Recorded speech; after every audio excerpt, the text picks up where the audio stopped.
Mayoritas orang Indonesia adalah Muslim, dan mayoritas Muslim tentu tidak menyukai Israel, apalagi Zionisnya. Karena saking mengutuknya bangsa Indonesia dengan genosida yang terjadi di tanah Palestina, masyarakat banyak yang boikot produk pro-Israel di Indonesia. Hal ini menandakan bahwa kebanyakan jika orang Indonesia ditanya, apakah kalian menyukai Israel? Dan mayoritas pasti akan menjawab tidak.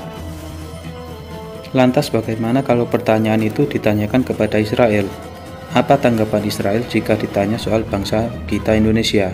Apakah mereka menyukai kita atau sebaliknya? Dan jika mereka tidak menyukai kita, seberapa besar kira-kira rasa benci orang Israel terhadap bangsa kita? Jadi inilah 7 jawaban jujur rakyat Israel tentang Indonesia yang diwakili oleh sejumlah publik figur penting dan media berita Israel. Yang pertama, Yair Lapid, Perdana Menteri Israel.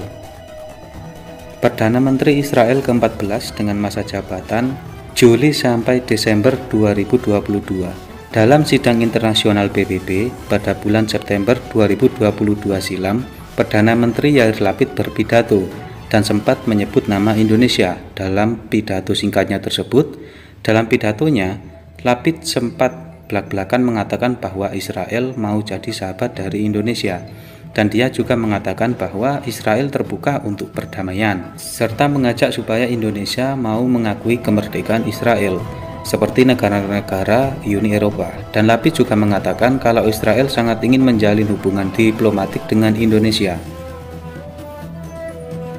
Dari sini kita bisa melihat bahwa Perdana Menteri Israel Yair Lapid memiliki pandangan yang positif tentang Indonesia. Yang kedua, Sagi Karni, Dubes Israel untuk Singapura. Pria yang lahir pada tahun 1967 ini pernah menjabat sebagai Duta Besar Israel untuk Singapura dari tahun 2019 sampai 2023. Pada Mei 2021 silam, saat Israel melakukan gempuran atas Gaza, Indonesia, Malaysia, dan Brunei saat itu meminta PBB untuk turun tangan menghentikan aksi Israel kepada warga sipil Palestina di Gaza. Akan tetapi Sagi Karni yang menjabat sebagai Dubes Israel untuk Singapura justru melemparkan kritik balik kepada Indonesia. Dia mengatakan kalau Indonesia tidak jujur dan menyampaikan hal yang tidak benar. Sagi Karni mengatakan bahwa tentara IDF terlibat konflik dengan Hamas, bukan dengan warga sipil Palestina.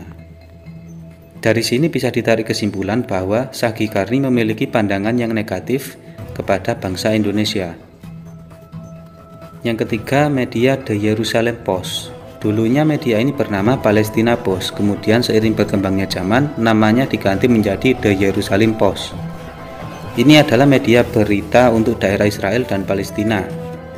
Mereka memiliki koran yang dicetak dalam bahasa Inggris dan Perancis, dan mereka juga memiliki berbagai platform digital untuk menunjang berita yang ingin mereka sebarkan.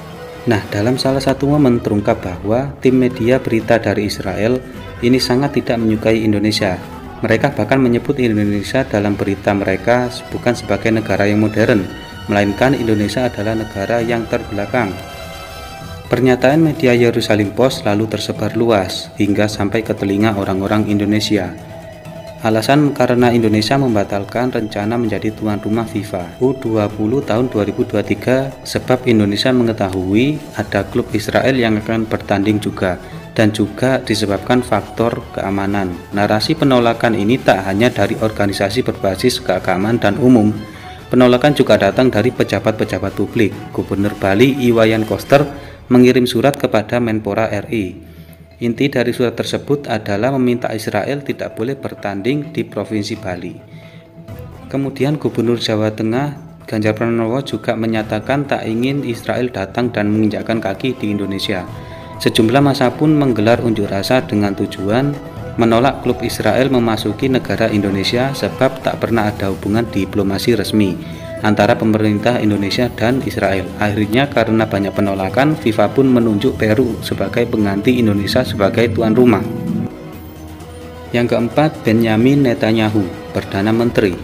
Perdana Menteri Israel, Benjamin Netanyahu yang akrab dipanggil ini adalah Perdana Menteri Israel yang menjabat mulai dari Desember 2022. Dalam satu momen, Dia pernah mengatakan kepada publik bahwa dia ingin Israel menjalin relasi dengan Indonesia.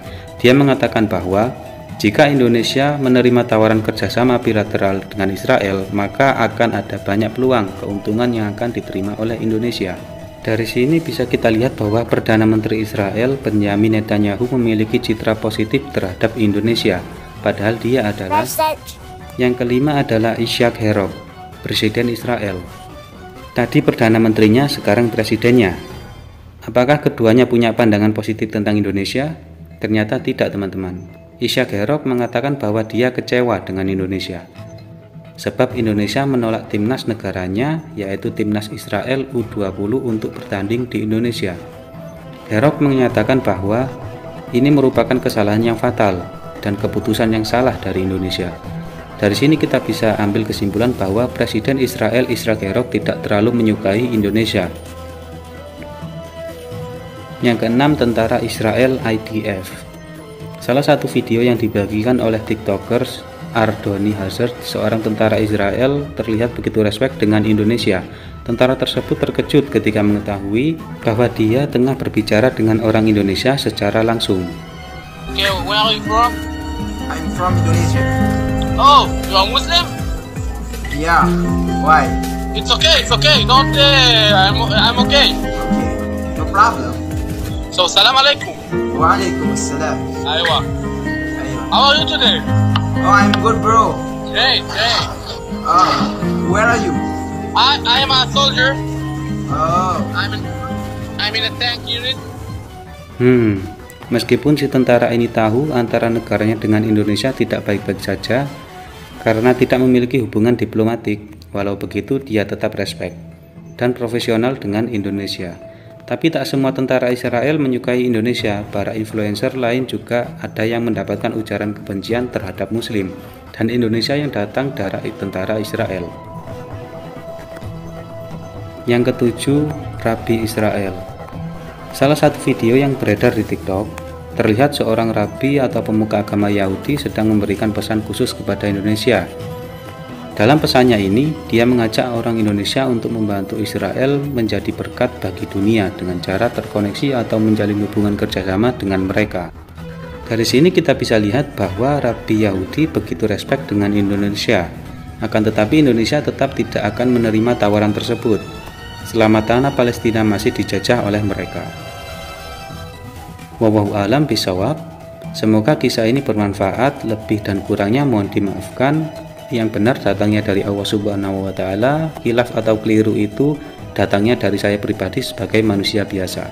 Sampai ketemu di kisah-kisah seru yang penuh makna selanjutnya. Saya akhiri. Wassalamualaikum warahmatullahi wabarakatuh.